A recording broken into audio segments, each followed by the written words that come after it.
The following audio is included in the Worldwide Church of God Library Collection.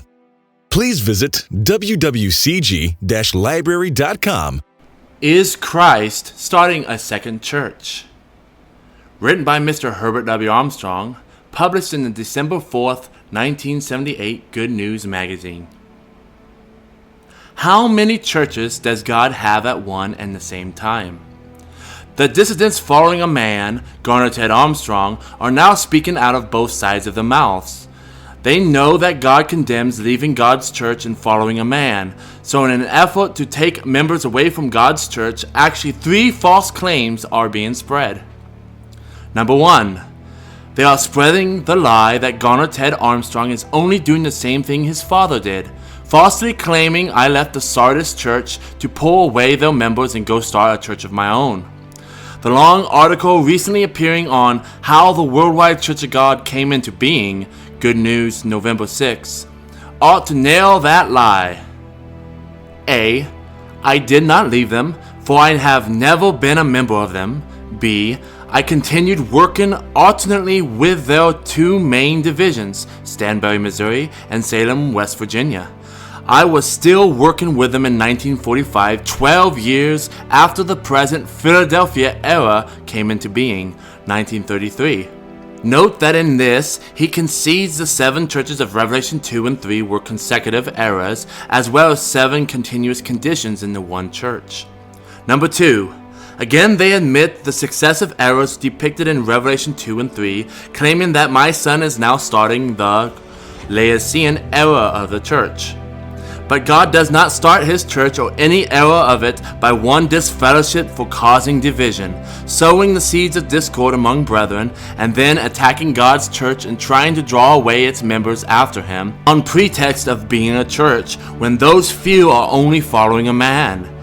It is not a church. It has no apostle, evangelist, pastor, elder, organization. It is not proclaiming Christ's gospel into all the world for a witness unto all nations. It is a man with 1 or 2 working with him, merely seeking to take away members of God's true church.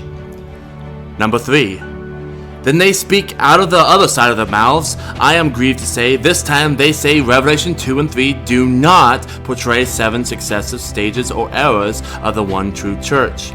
Apparently they try to explain or twist its true meaning by saying 7 is God's number of completeness. Therefore, there are now many churches, as Roman Catholic, Methodist, Baptist, etc., all of which combined constitute the body of Christ. Anyone who believes that had perhaps better get into one of them or follow a man who has incorporated himself to be a church. But a legal corporation does not make it God's church.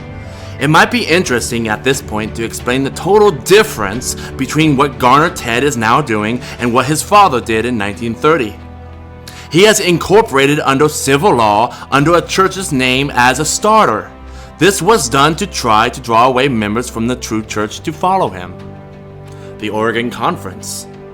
But what his father did was totally different. In Oregon, a number of members of the Church of God Seventh-day, headquartered at Stanberry, Missouri, pulled out and incorporated themselves separately as the Oregon Conference of the Church of God. They became a separate church, operating with their own tithes, directing and paying salary to their own ministers. They were organized. They did not understand God's form of organization. They had no apostle, but they did employ evangelists, as Robert L. Taylor, Roy Daly, and myself, and later Sven Oberg and A.J. Ray. Their form of organization was a board of trustees with a president, vice president, and secretary-treasurer. The board was an authority, not the ministers. Shortly after the Oregon Conference separately incorporated, a division occurred in the Stanberry Church, and approximately half of the members followed Andrew N. Duggar into a new church based at Salem, West Virginia, and named simply Church of God.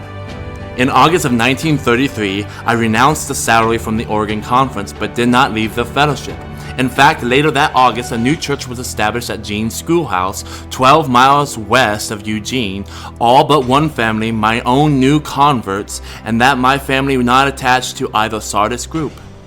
But most of the Oregon Conference members began coming to Eugene to fellowship with the new Radio Church of God, now the Worldwide Church of God. and I continued as a voluntary service to preach Sabbath afternoons at the schoolhouse near Jefferson where they met.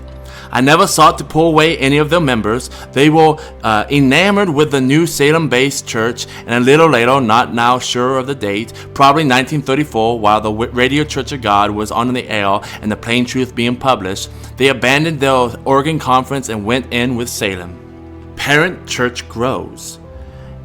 At and just west of Eugene, the parent church of the Worldwide Church of God was very much alive and growing. I was leading elder, and I had appointed and ordained an assistant pastor and a deacon. We counseled seriously on the matter and decided in early or mid-1934 not to go in with the Salem people, and we had never gone in with Stanberry. However, a little later, I agreed to cooperate and work with the Salem ministers. And under this arrangement, I continued as pastor of the members who formerly were the Oregon Conference, but now they joined with Salem. But neither I nor any of the Eugene members ever joined the Salem Church or Stanberry. I received no salary or compensation of any kind from them. On my part, it was a voluntary giving of time and effort and cooperation, with no remuneration of any kind. Later, it was either 1945 or 1947, probably the latter, the former Oregon Conference members had a division.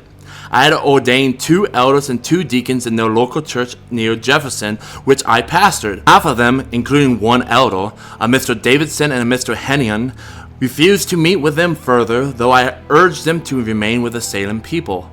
Meanwhile, about half of all the brethren in the Willamette Valley had remained with Stanberry. They asked me urgently to unite them with the half of the Salem people who had refused to remain with the Duggar group. For a while I refused, but it left only a small membership still with the Duggar division, and I finally agreed to organize them and serve as their pastor, although the Stanberry brethren kept their membership and sent tithes to Stanberry, while the Hennion family and others, including the Coles, counted their membership with the parent church of the Worldwide Church of God. And Mr. C. Wayne Cole is still with us in the very important capacity of Director of Ministerial Services. I continued to pastor the Stanberry-based group in the Willamette Valley until probably in 1942, when I spent some months in Hollywood, starting the daily radio broadcasting and speaking Sunday afternoons to a packed house at the Biltmore Theater. I had given them my time and services freely at my own and Eugene Church's expense. I sought none of the members, and none came with us, though as brethren we still had love one for the other. Incorporation becomes necessary. And I did not start out by incorporating myself pretending to be a church.